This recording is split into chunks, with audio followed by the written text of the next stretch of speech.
three guys who combined to play 15 seasons in the National Football League trenches. Well, two guys.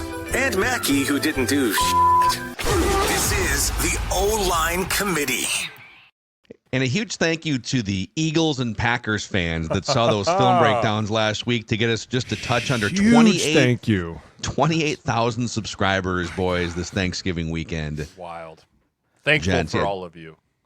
Oh, dude. Thankful for December football, for the audience, for you two galoots. Yeah, I love you guys. Seriously. Yeah, I literally just walked in the door from Cincinnati. I had 2 flight hell days. Like, getting to Cincinnati and coming back were just not fun. Like, going to Cincinnati, first flight out of Omaha, right? 6:20 in the morning, which means it's a 4:10 wake up. It's not direct, is it? Nope, got to go to Zero Detroit. So, get on, and the pilot comes on. Excuse me, Captain here. We have a pressure sensor issue. It's being investigated. We'll be in the air as shortly as we can. Thank you. Yeah. And we sat there for an hour and 20 minutes. Of course you did. And then it just came out, they're like, just faulty sensor, just had to fix the sensor. So I got rebooked for my connecting flight because I was going to miss that before I took off out of Omaha. I spent the entire day in Detroit. Like, I was supposed to be in Cincinnati by like 11:30. My flight out of Detroit didn't leave till 4:30 p.m. See, that's the problem. When you're puddle jumping from like these smaller cities, that's the worst, because then you miss your connecting, and then they're like, well, I'm sorry, sir, your luggage was on that one. Oh, I got an email from Delta. It's like, for the inconvenience, we gave you 6,000 miles. I want more. I want more. No, Thank you, I want Delta. more. I want $6,000, actually. Email them back and tell them you want more. I need more. No, I'm just kidding. Yeah, dude. So, well, Jay made it back. We're here. All of us kind of bouncing around, traveling over the last few days. But we are here. Who has the first mic? I do. I know. I do. I do. I call it. I do. Rock, paper, scissors. Ready? Rock, paper, scissors, shoot. Oh, got him with the Boonie wins. Boonie wins with the scissors. All right, now listen. I know it's old news, late news. Doesn't matter. Eberflus is out. Listen, I could not. I texted both of you. As soon as that ball left his hand, what did I say? He gone. I said he gone. Why? Because he wasted 27 seconds of time when he could have just went like this. Now listen, I know it's old news. It still fucking drives me up a wall. Because here's what happens. They pan to the head coach and he's like, wait, what? We did it? Like the most Nick Sirianni thing you've ever seen. Just, we didn't call a time. What are we doing? Then it comes out, young rookie, I changed the play. 14, 13, 12. No, guys. Don't do that. Do this. Do China Bowl. No. China Bowl. Yeah. No, I know we were doing this. 10, I want you to do 9, this. Not this. 8, this. Yeah, 7, this. 6. Here we go. Here. Right? All could have just been like, you know what? Click. Here we go. Come here. Get in here. Come here, idiots. Could have went to overtime. Jay took your Lions to the deepest end and pulled them in and said, come to me. Who fucked it up? The rookie. It's always a rookie somewhere that just doesn't get. Listen, we do this in practice. Get on the ball. You go like this, it's demon. We're running fucking demon. I don't care what it is. Because demon should have like a zone killer and a man burner, right? It should have everything. Demon. Don't go demon. Wait, no, not demon. Oh, dude, I was 12, 11, I'm losing 10, my fucking mind. How about I knew he was getting fired. I knew it. I mean, wait. He doubled down That's next what I was gonna day. say. The next day, he was like, I wouldn't change a thing. We handled it the right way. How about that? I wonder if that was the nail in the coffin. Well, they were having a meeting. I found out today. They were having a meeting as the president, the owner, and the GM at the same exact fucking time that this guy's having a meeting. Listen. What you do is you go in and you go, you know that one with the head guy? We're not doing that one today. We're going to push it to tomorrow. We're going to have breaking news. Wait. Instead, they're like, go ahead, let him say something stupid. What he goes out, he's like, I thought it was great. What'd you want me to do? People are like, call fucking timeout, you dumb ass. What are you doing? Dude, never been so happy to see someone fired the day after Thanksgiving. What a dumb answer. Get the fuck out. If only somebody on this podcast could have told you this was coming 3 weeks ago here. Yep. If only somebody Mackey's threw over here up like the warning sign. Well, I mean, I thought he'd at least make it through the end of the year because the Bears don't fire coaches middle of the year. They don't. This is the first time they've ever That's a done big it. Hang deal. the banner. Congratulations, Yeah, Bears. there's Hang the banner. Hey, You're noble. 2024, we finally pulled the trigger early on a coach. Just about 2 years too late. But, it's just one of those things where you look at it going, man, these Bears are kind of what we thought they were going to be at the beginning of the year. Yeah. There's the talent showing up. Keenan Allen all of a sudden dusted off his shoulders. By the way, like, oh, yeah, I can still play in this How long league. does it take to get him involved in a game? How about we do this? First play, where is he?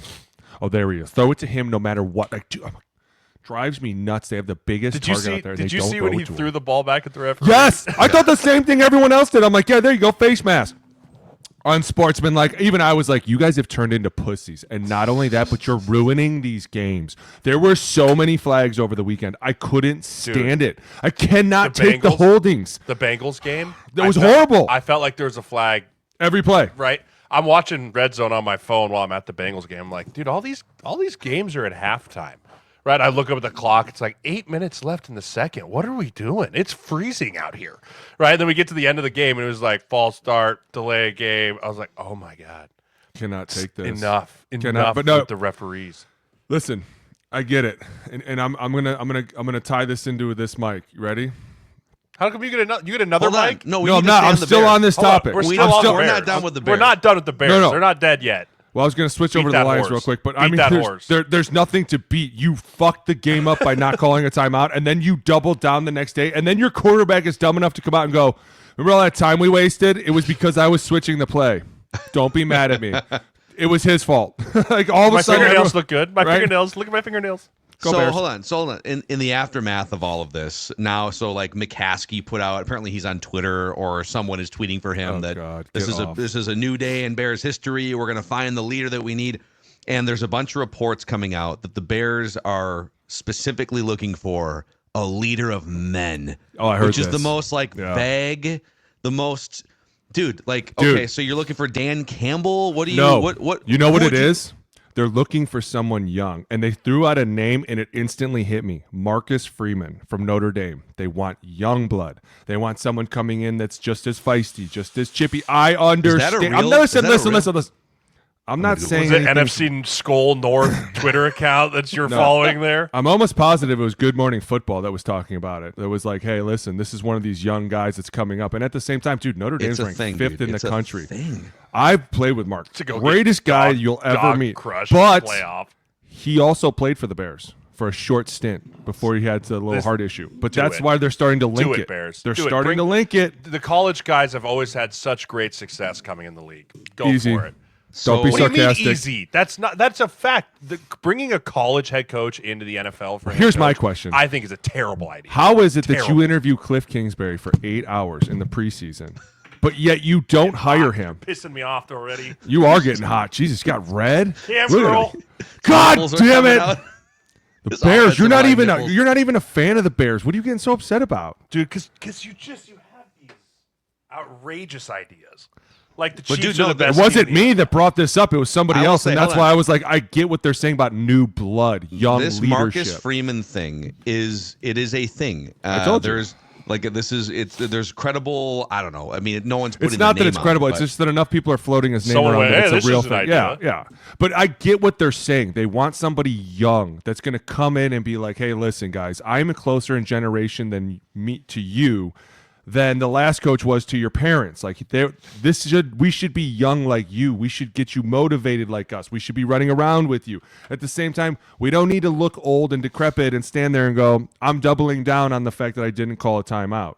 I get it. I get what they're saying. Plus, Okay. I mean, Here's a it is a stretch, though. That's a big deal, dude. To go from Here's what I Notre want Dame from to you jump guys. into the Bears. Marcus Freeman is not on the list I'm looking at, but there are reports, and I'll give you that. That's interesting.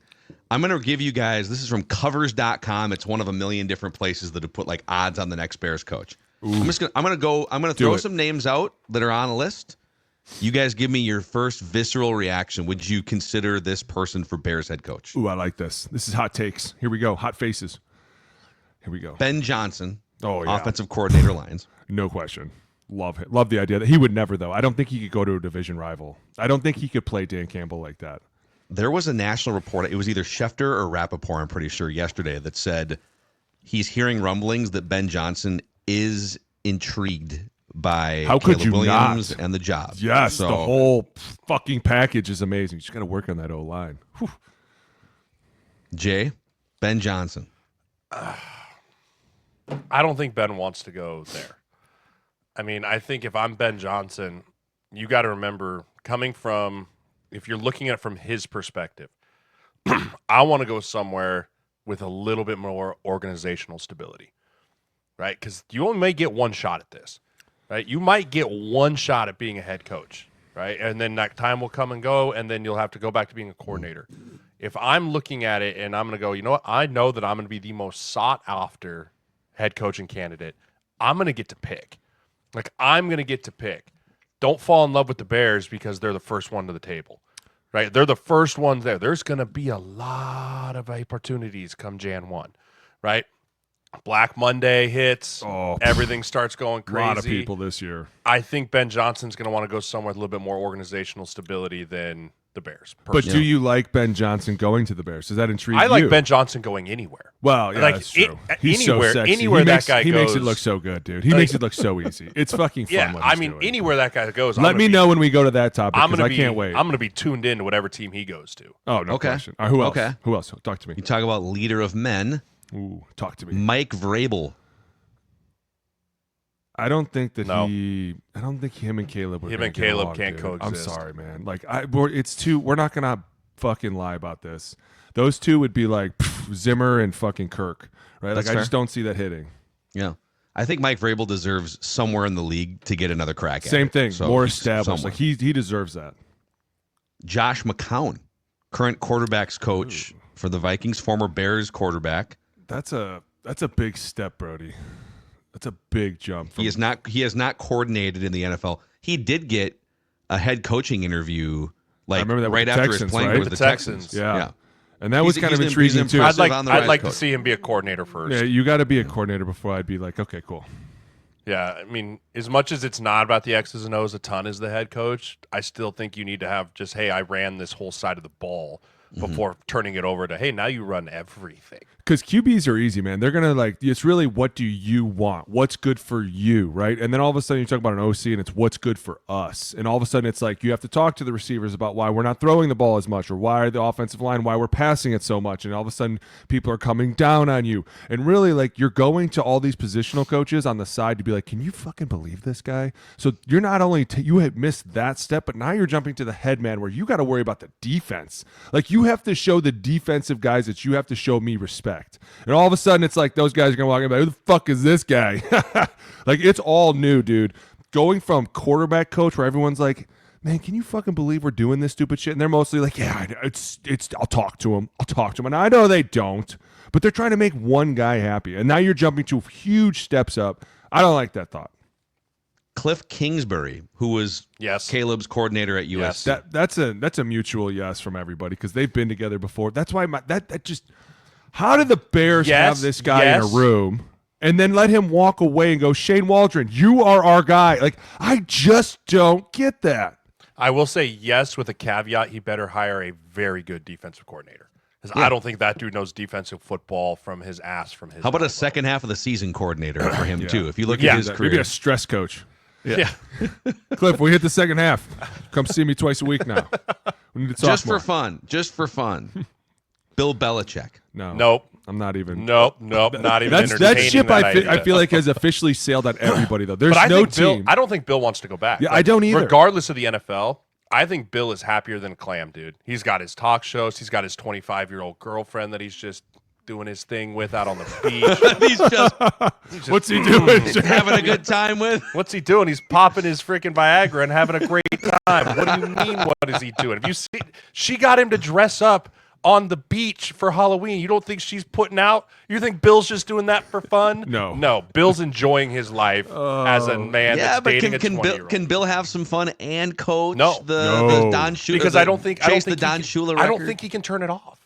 Like, I think he either has to Clearly, be look like, at his the girlfriend. There's no waterfall's off open. button. There's no putting it's a like, dam over it's that no anymore. like, man, I really enjoyed this, because he knows the second I go back into coaching, it'll be all consuming, right? And then I'll have no more of this life. Okay. I honestly think he's having fun. In terms of euphoria for Bill, how do I phrase this in a somewhat family-friendly way? If he had two choices between... You're not on Purple Daily. You can say whatever you want, pal. his current girlfriend and the night of their lives, or just a gritty defensive performance, shutting down the Kansas City Chiefs offense, 9 points, AFC championship. I don't know, dude. That's a tough What one gets because him even off I'm more? kind of looking both ways. Like, There is nothing that beats the joy of, even a love of a great woman, nothing beats the joy of winning in the NFL. I'll tell you, It's it's the whole grind up to that. That he's like, do I want to do this? Winning, but that's the thing. I don't think he wants to do the process. I think I you could don't. just input him in like, hey, here's here's great defensive players. Go scheme something up really good, and he'd just be like, yes. But I don't think he wants to do the whole process of, you're going to get hired by a bad team, so you're going to have to rebuild, redo the culture, all these young whippersnappers on their TikToks and the face grams, right? Like, he doesn't want to deal with that. He doesn't want to deal with that. How old are you? Dude, he called it the Instabook when he was on McAfee's show. Instaface. Instaface. He's like, I don't know, whatever's on the Tick book. Instaface and the Tick Book and the Twatters. Twatters. That Twatters is a very different website, actually.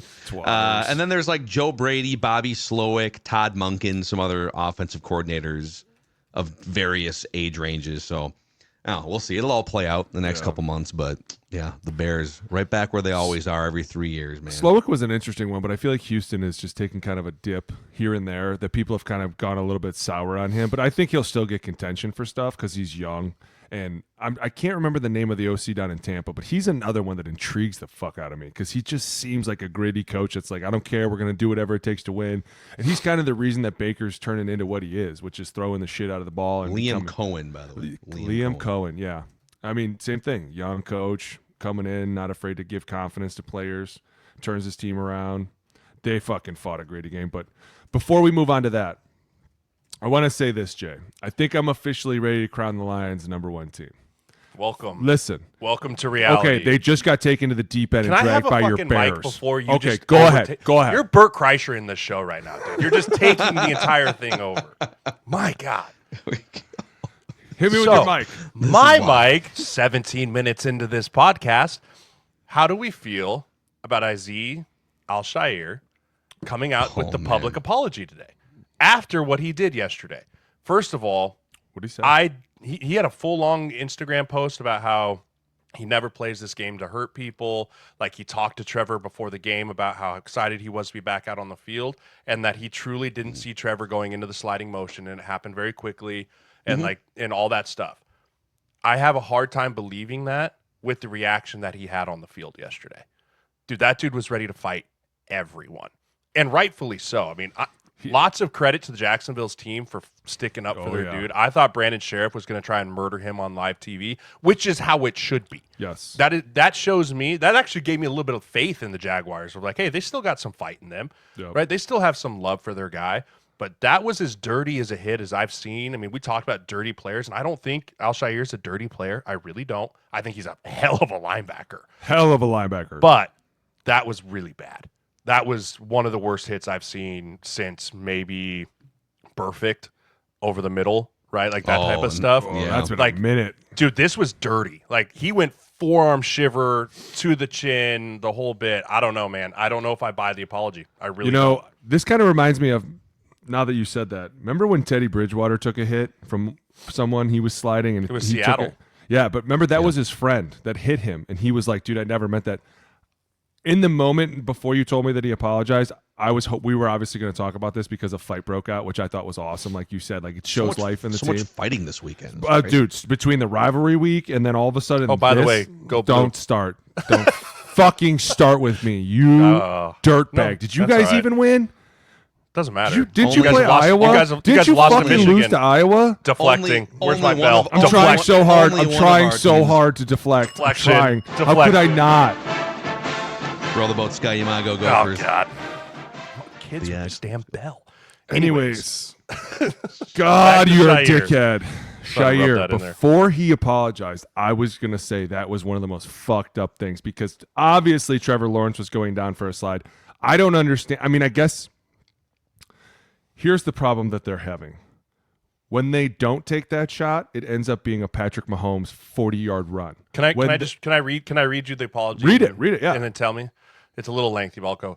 I always played the game as hard as I could, never with the intent to harm anyone or anybody that knows me knows that. My goal is to hit you as hard as I can and then pray you're able to get up and play the next play. And when the game is over, to go home to your family unharmed because it's not personal, it's just competition. We both are trying to do the same thing, which is provide for our families. I genuinely didn't see him sliding until it was too late. It all happens in the blink of an eye. To Trevor, I genuinely apologize for what ended up happening. Before the game we spoke, and I told you how it was great to see you back out on the field and wished you well. I would never want to see any player hurt because of a hit that I put on, especially one that is deemed late or unnecessary. To the rest of the teammates, I can definitely understand you having his back and defending him in a situation like that. To the rest of the people who I've been called every single name in the book, from reporters with their hands ready for a story to find the rest of his reporters with their hand in the story to find the villain, the racist and Islamophobic fans and people, you don't know my heart nor my character, which I don't need to prove to any of you. God knows my intentions, and anyone who's ever been a teammate or friend of mine knows my heart.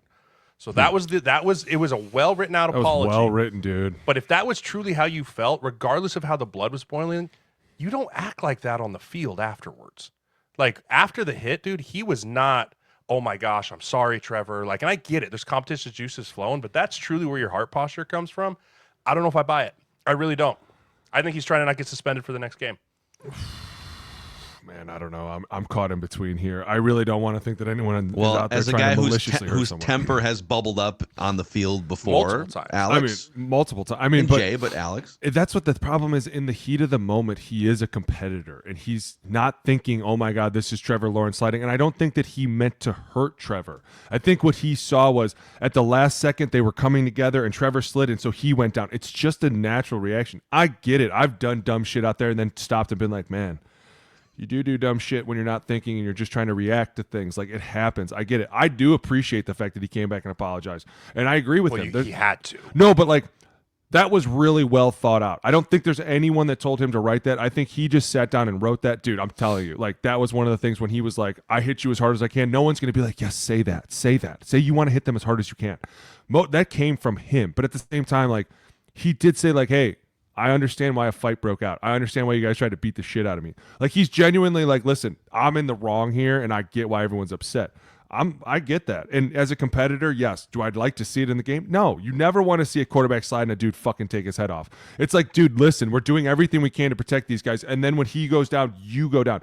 But they've never been in that moment, Jay. They don't know what it's like when people shift angles, levels. All of a sudden, you're just forced to do things. For and sure. It's because dude, you're a dog. It was the I get forearm it. shiver to the head. I get it. With the elbow brace, the Linville weapon. I know. I get it. I don't think he maliciously did it, but at the same time, good for the Jaguars for stepping up for him and beating the fuck out of half that team. Like, that's what you have to do. If somebody does that to your star player, your quarterback, I'm sorry. People will not agree with this, but they have never been in that room when the coach is like, hey, I paused it. I still don't see you in this fucking frame. Where are you? Why are you not in here swinging? If I'm Trevor Lawrence, my Christmas bonuses are paying off every single person's fine that gets fined for that. Guaranteed, dude. Like, listen, I got you guys covered. Like, that's I make called $56 million camaraderie. a year. You guys protected me. So how much was your fine? Okay, here's 20 grand. How much was yours? Here's 15 grand.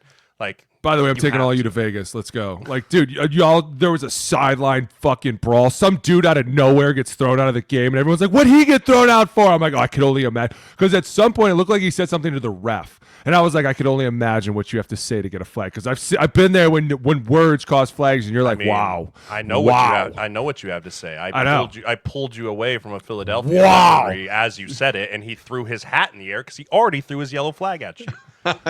Well, you know what that is? That's instigating. That's a ding from you.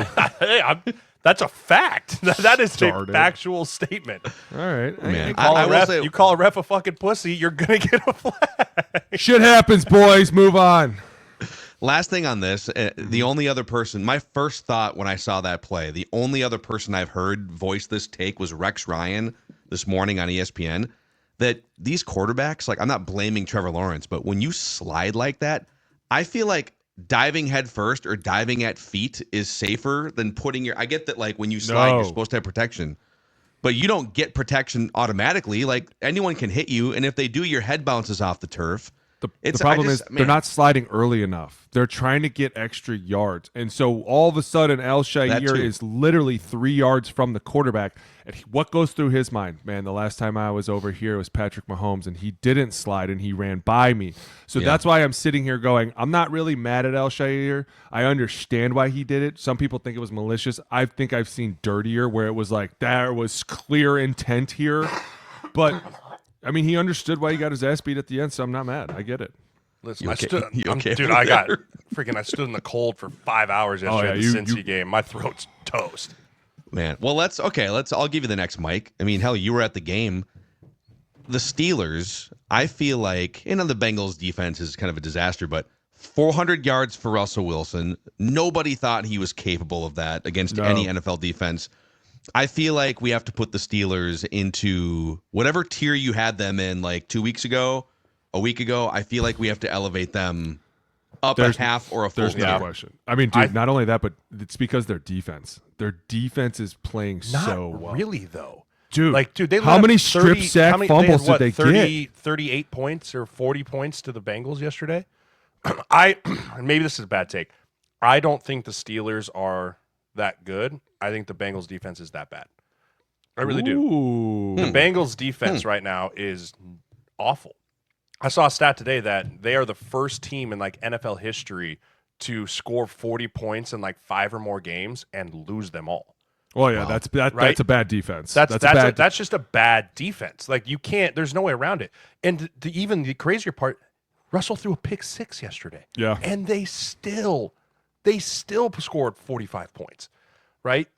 I think the Steelers definitely are onto something. I thought the game plan for the Steelers yesterday was beautiful. Yes. Screens. Like the way attacking, they knew, hey, they would run. Bengals would panic. Middle. Bengals would panic, and they go, okay, here we go. Here comes the blitz, and Russell would check to a screen, get guys out in front. The game planning over in Pittsburgh right now is excellent. Here's what I'm saying. The Bengals offense at any moment could put up points. It's crazy. That's why I'm saying, like, all of a sudden you insert Chase Brown and they have a kind of a run game and you're like, holy shit, this is going to be fire.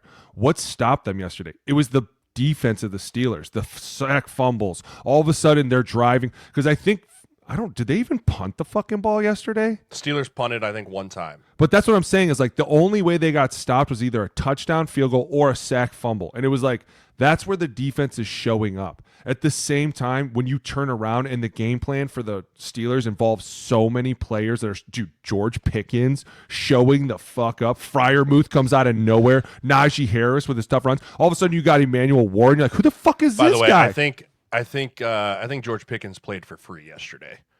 He did one of these. Did you catch that punt? He punted the ball into the end zone. That was not He smart. then got a unsportsmanlike taunting fine, and then he got another unsportsmanlike fine. For guns. The best is when the ref came on with his second unsportsmanlike. The whole stands were like, yeah, because they thought he was going to get ejected. And the ref goes, however, this foul is different than the one that occurred earlier. It is not kicking it. And the whole fan, boo! Like the whole stadium thought he was getting ejected because he got his second one, but they're like, no, wasn't taunting. This time he just fired the finger guns. If you're gonna have an angel like Russ Wilson on your team, you need a devil like George Pickens, and I'm here for it. I am the yin to his yang. I'm fucking here for it. This was the first time not playing Russell Wilson's that I got to watch him like from a stand, like fans' perspective. That deep ball is even prettier in person. Really? That one, dude, the one that he had the long one to Pickens was right in front of us. And when he launched that thing, I was like, dude, that thing's 4 miles in the air. Like just this huge Chris Collinsworth, the moon ball. Moon ball. And I mean, when I tell you it just dropped like perfectly into Pickens' hands, it still looked like, man, he still has that deep shot in him. And it is so pretty. I know, man. What tier are we putting these guys in now? They're clearly. They're above the Ravens. I'm putting them at the North winners, right? Like they're gonna win the North. Are we saying they're two? I think they win the North. They win their first playoff game. I don't know if they have the offense to win the division. Where are they right now? Are they ahead of the Bills? Not standings wise. No. I'm saying standings. I'm saying in the standings because I know they're the third. Chiefs have won. The Steelers are the third best team in the AFC. Is that fair to say? Okay. Yes. Yeah, dude, I would agree with that statement. Or are they the second best team in the AFC? Bills being a clear number one, in my humble opinion. I'm not putting them over the Chiefs. I'm sorry, I can't. I can't do that. They fucking beat the Chiefs, dude. Let's do it. I can't. The Bills are 1, Chiefs are 2, Pittsburgh's 3. Ravens. That's what I'm saying. Ravens are 4. No, I'm saying I can't put Pittsburgh ahead of the Chiefs. Pittsburgh's 3. Oh, I thought you said Buffalo. No, Bills, Chiefs. Bills 1. Bills 1. Yeah, Chiefs Bills, 2. Chiefs, Steelers. I might fight for Steelers over Chiefs. Don't be crazy. Don't be crazy. Listen, they barely won. Your Vikings barely won. Okay, chill out. I don't know. I mean, Mac, I'll give you something though. The Chiefs have not looked impressive the last 3 weeks. I mean, if you think about it, even go back the last month, needed a blocked field goal at the end to beat the Broncos. They got it, right?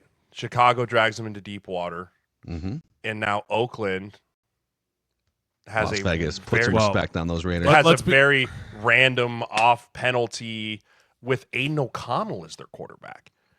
Right? That's where I'm looking at the Chiefs going, yes, you're finding ways to win, which there's always something to be said about finding ways to win in the NFL, but you're not looking impressive. Versus talk about the other two teams that we have up there, even put the Steelers up there. When they're winning in impressive fashion. A lot of points. A lot of points. Josh Allen dragged his big ball sack across the Niners last night. Sure did. All night long. Sure did. Right? All night long. Now, granted, the Niners are a Here's the guy. He'll catch it and throw it and catch it again. He's going to get a throwing touchdown out of the receiving touchdown and a kick return record touchdown. So, Bills are clear number 1. They're dominant right now. James Cook's playing out of his absolute mind. And then Chiefs are like, yeah, you have 15. To be fair, the Chiefs are struggling at left tackle right now. They're struggling up front. Like Patrick's getting fucking hit a lot. It doesn't look good, and that's where I turned around yesterday and I was like, this is the separation for me from the Lions. Because even without Taylor Decker, when you have Dan Skipper in there, it's still the same fucking looking thing. Nothing misses a beat. Dude. And that's where I'm like, yeah, they're going to be really tough. The Lions, they're getting the injury bug. Defense got ravaged. The defense, dude, defensive they had tackle Rodriguez. D tackle out for the year. Rodriguez went out. They just signed some corner. Another, I can't remember. I saw it this morning, but the injury bug has caught them heavy on defense. Yeah, I'm going to try to pull up a list here. I mean, obviously, as long as it's not a guy named Gibbs or Montgomery, you're fucking fine. That's the thing is that's what they have to fall back on is hey, we'll just outscore everyone. But there's going to come a time when that defense is going to need to get a stop, and they're missing a lot of pieces. A lot of pieces. Yeah, I agree, but the nice thing about the Lions is we just said it. When your two-headed back in the backfield is rolling, you're draining the clock. You're running time. You're beating on this defense. You can have fun. You can open the play action.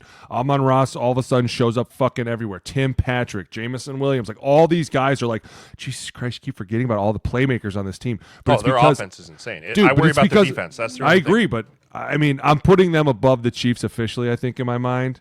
I don't know that I can put the Bills above them yet. I don't. The Bills? You just said the Bills were the number 1 team in the AFC. In the AFC. I'm talking about the Lions. Yeah. No, the Bills are a distant second.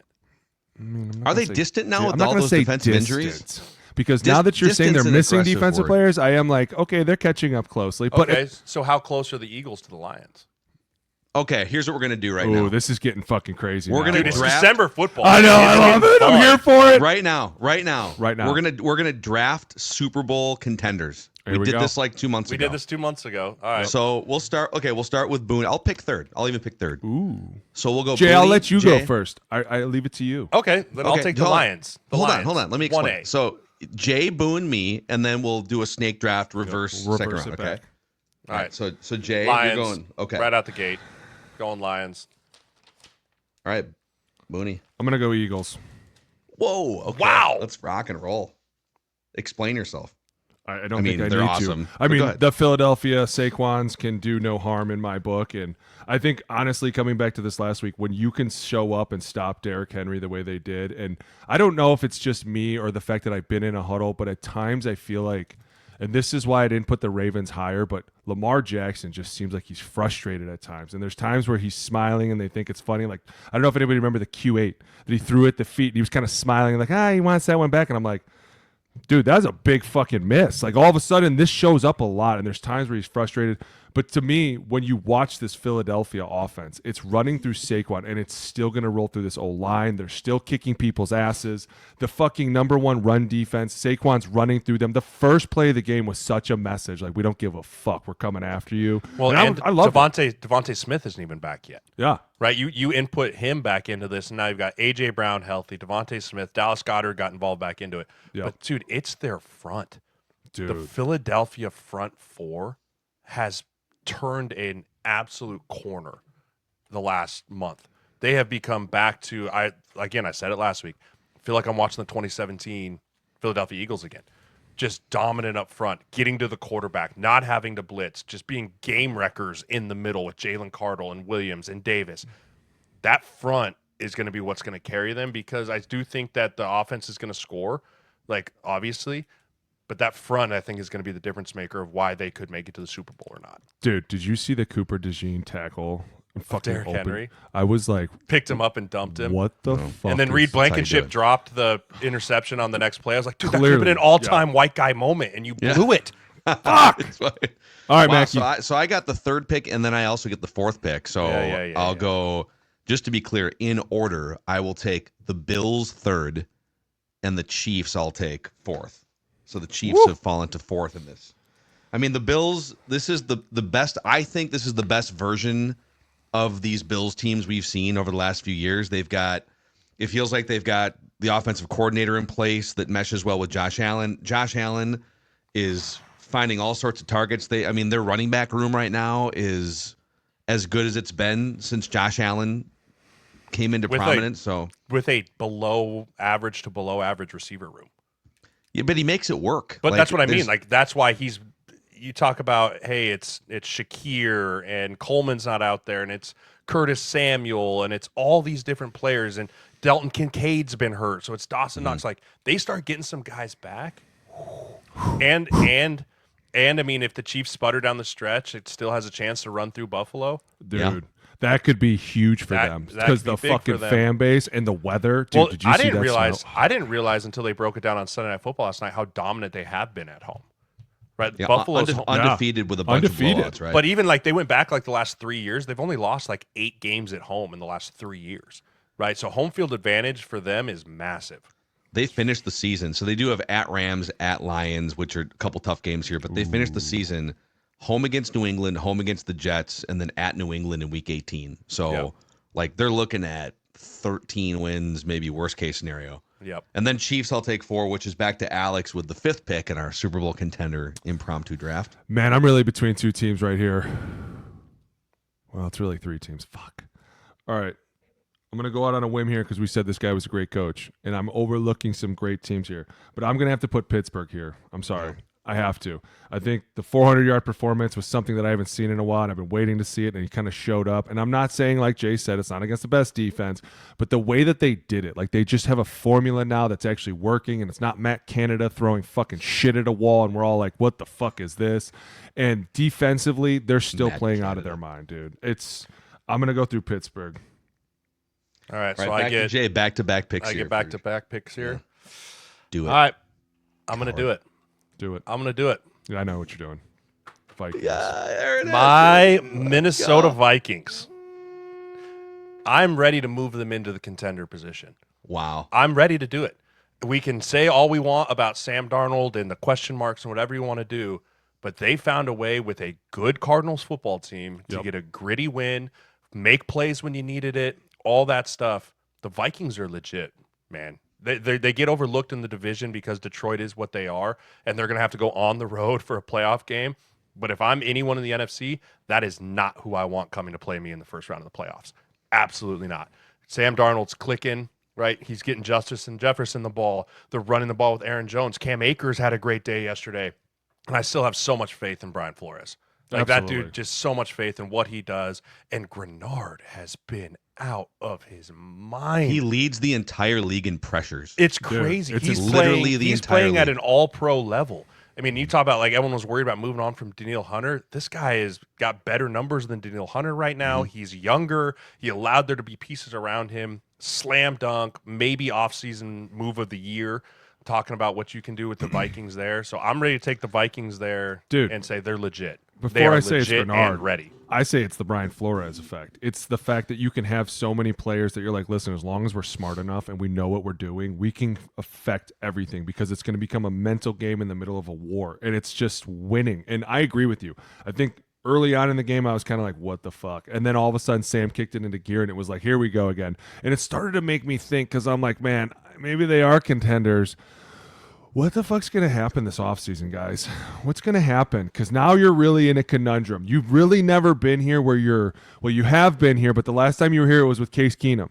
And now all of a sudden, you're kind of back here again where everyone's like, well, you have this young rookie just waiting. You promised him good fortune. And all of a sudden. He might be better than Sam Darnold. But that's the question. Are we. You only keep Sam Darnold if he takes you to the NFC Championship. This is what we're talking about right now, though. We think he is. And if he does, then he deserves it. But like you can't let an NFC Championship quarterback that is as talented as Sam Darnold. Mackey speaks for the people, and that's why I'm having problems here. Winning, going to the Super Bowl. I know. Super Bowl makes it a conversation. Winning the NFC Championship game. You do not let Sam Darnold walk out of the building. I will say this: Sam Darnold, first of all, like he's a former 3rd overall pick, so it's not. I mean, he's super talented. Yeah, super talented. But I know you guys love statistics. Oh God! So we should make this a weekly staple. Where is this a statistic for losers or is it legit? Sam Darnold when blitzed this season, crazy. He has a 134.3 passer rating when blitzed, which is first by 20 points. 8 touchdowns, no picks. Blitz at your own risk, NFL defense. That's exactly what that is. And you know what it's starting to show the league? Picks the blitz apart. You can't do this to us. Why? Because we have so many answers, whether it be JJ or Hawkinson or Naylor or Addison, or all of a sudden it's somebody next week and you're like, Johnny Munt, holy shit, catching touchdowns. What the fuck? Oh shit, I forgot he was out here. But that's what's so fun about this offense is because there's so many answers everywhere. And when you look at it, it's not like a who am I going to dice you up with? It's are you going to just completely lock down JJ and I have to go to everybody else for the first 3 quarters? Or are you going to be dumb as fuck and just open this up and let me find him when he's open? Because if we're doing that game, this is going to be a high-scoring affair. And really, it's forcing the defense to go, do we want to throw blitzes? Do we want to throw pressure? If we don't get to him now, we're leaving one-on-one matchups that we're not ready to win. Because, dude, this team is rolling. If it weren't for the fumbles this last week from Aaron Jones, they blow that team out. This game's fucking gone. Dude, like I really do think that it's their biggest problem this season. They have I know. There's like the 3rd most turnovers in the league, and yet they're sitting here with 2 close losses. And this week is symbolic too because Kirk Cousins and the Falcons are going to US Bank Stadium. After coming off of 4 interceptions. 4 INTs, dude. Oh. And you're sitting here, and not only the Vikings had to make this decision after 6 years where it's really comfortable to know that you have a professional quarterback, one of the 15 best in the world, but he's really expensive every year with no flexibility because he only does short-term contracts. And they should thank the Falcons for making a Godfather offer that made them go into a reset at that position. And now they're paying 25% of what the Falcons are paying, and the Falcons have to pay it for potentially 2 or 3 more years with the guarantees. They're getting better production out of Sam Darnold than Kirk Cousins, and they got to add all these defensive pieces with the cap space. The team got better, and the fact that Darnold's outplaying Kirk Cousins, man, like it's a jackpot for the Vikings. And how many of us were saying for years, like, listen, just get off of this train and wait to see how much better it gets. And what's happening down in Atlanta right now, the same fucking thing that was happening here. Dude, he threw 4 picks, and now all of a sudden you have to turn around He and also come checked back. down on 4th down again. Oh, you don't fucking say. God, dude, that I 4th and 8 will live in infamy. It will live in infamy, dude. But hey, now you're coming back to US Bank Stadium. It's going to be so electric down here. It's going to fucking erupt. I'm so excited because who do you have to play? It's not the offense. You got to play Flores. And he's going to be watching those 4 picks, and he's going to be like, boys, I got a feeling we can do this. I'm curious real quick, and then we'll get to the rest of this draft here, the last round, but so I don't know if you guys saw on Sunday morning, maybe even Saturday, some of the national reporters that are super plugged in, they were reporting that the Falcons are looking at what's happening here even before the game on Sunday. And Kirk had just been kind of fading with his performance and they're losing games, that he needs to have a big stretch here in the next month to even like keep his job going into year 2. And now there's some chatter that there's people internally that want to go to the Michael Penix era. Well, Kirk Cousins' camp ain't leaking that shit. Nope. Like, that is coming from inside the building. Falcons. It's coming from the And I'm Falcons. wondering, like, if you guys are players, like, what does that feel like if you're in that It's bad. locker room? It's bad because number one, up top that they want him out, and at the same time, you're like, we just want to win, and this kid could give us a chance to win. But we knew this was going to happen. We all were like, God, this is going to be really bad in the end because you're going to force an internal divide between the team, and you're stuck with Kirk. You're paying him a fucking fortune, and now everyone's going to be like, shit, dude. This was not good from the beginning. It is nice to have him in your pocket, though. But we knew this was going to happen the second they drafted Penix at 9. Not even when they signed Kirk Cousins, right? Because when they signed Kirk Cousins, we're like, hey, you know what Kirk is. You know what you're going to get out of this. So be it. The second they drafted Penix at 9, you knew this question was going to come. Yep. You knew it was just a matter of time until Kirk had one of his downfalls, which he does every year, right? This isn't new. Kirk struggles at certain points in the year. If you don't have Michael Penix waiting in the wing, this isn't a conversation. It's just, hey, let's just wait till Kirk gets himself out of this. But the second you took Michael Penix, you left the door open for this conversation. You left the door for opinions of players, opinions of difference in the front offices, from the GM to the scouts to whatever it is. You left this door open. Now you have to come to fruition of, is this what we want to do? I'll say this. When I saw Penix go in the game a couple of weeks ago, the velocity on that dude's football compared to Kirk Cousins it's not even remotely close. That ball comes out of his hand with some force versus Kirk, and I'm one of his receivers are going, I kind of like the ball getting on me as quick as this is right now. This is kind of nice. That pick six was, I mean, that ball took 45 minutes to get from like the hash to the sideline. Versus Penix, dude, that thing's on a rope. Yeah. All right. Okay, last round here. Jay, and then Alex, and then I'll pick last. Go ahead, Jay. Super Bowl Contenders Draft. I'm going whoever you're not going, so there's only really 2 left. I'm going with the Packers. Oh, you motherfucker. I'm gonna take the Packers, dude. Watching what Matt LaFleur has been able to do with Jordan Love not being what he was last year, but leaning and paying, hey, we paid Josh Jacobs. We're going to make a concerted effort to get him the football. Watching guys like Gary on the other side, Kenny Clark, getting to the quarterback, the run game married with Christian Watson. They're going to get Dubs back, hopefully soon. I love what the Packers are doing. I think it's great. And now we're talking about 3 of the 4 NFC North teams are in our Super Bowl contenders list. Yep. It's going to be in the first 7 picks. Fireworks down the stretch here. You're damn right it is because they're all going to play each other. I agree with you on that. I think the Packers are definitely the team. Offensively, they're doing if they could stay on sides on defense, that'd be fucking huge for me. But, I mean, offensively, I'm with you, and I'm going to round it out then. I'm going to go with the Chargers, and I have to because their defense is stout as fuck. Offensively, they're hitting a stall button, and I think – I'm sorry, dude. I have to. Here's defense. your Harbaugh Kool-Aid. Here's your Kool-Aid. I'll drink the Kool-Aid. I'll do what I got to do. I'm just hoping that somehow the fucking run game starts bursting open and shit happens. But 4 picks, I'm looking at that, and I'm like, okay, defensively, they're still showing up. And what wins championships? Defense. Well, I got to take the other Harbaugh brother here. I'll take the Ravens. This is good value, I feel like. Ravens at 9 here. You know, it is. I mean, the hard part for me, and the reason I didn't take the Ravens is Lamar historically has melted in the playoffs, right? MVP years, unbelievable. And then we get a playoff game that looks exactly like what just happened last week, right? Against a playoff caliber team. Where's Lamar? Why isn't he getting the ball down the field? What's happening? Are they doing a good job rush planning game? Teams get better as the year goes on, playing against guys like Lamar and Jaden Daniels once they kind of figure out what do we want to take away from him. It's hard for me to really put them. I mean, I think they're at the exact spot they need to be because they still have a lot more to prove versus every other team above them right now. They better be careful though, because they're not. You know, they're sitting 8-5. They're still not have safe to play get in the They're playoffs. not at all. Pittsburgh again. Yeah, they have a couple tough games left. They do have a bye week finally, which is probably going to be super helpful for them. They need that this week. They definitely. But they got to rack some. So, wow. I feel like, all right, because we're going to do part 2 here in the form of dumb football questions. So we got some leftover stuff. Let's pause it here. And if you haven't already, by the way, click that like button and the subscribe button on the O-Line Committee YouTube channel. Our goal was to get to 30,000 subs by the Super Bowl. So you guys, we're almost to 28,000. Appreciate you all. And we'll see you in the dumb football questions portion of the proceedings here. Jeremiah, Alex, I'm Phil. See ya.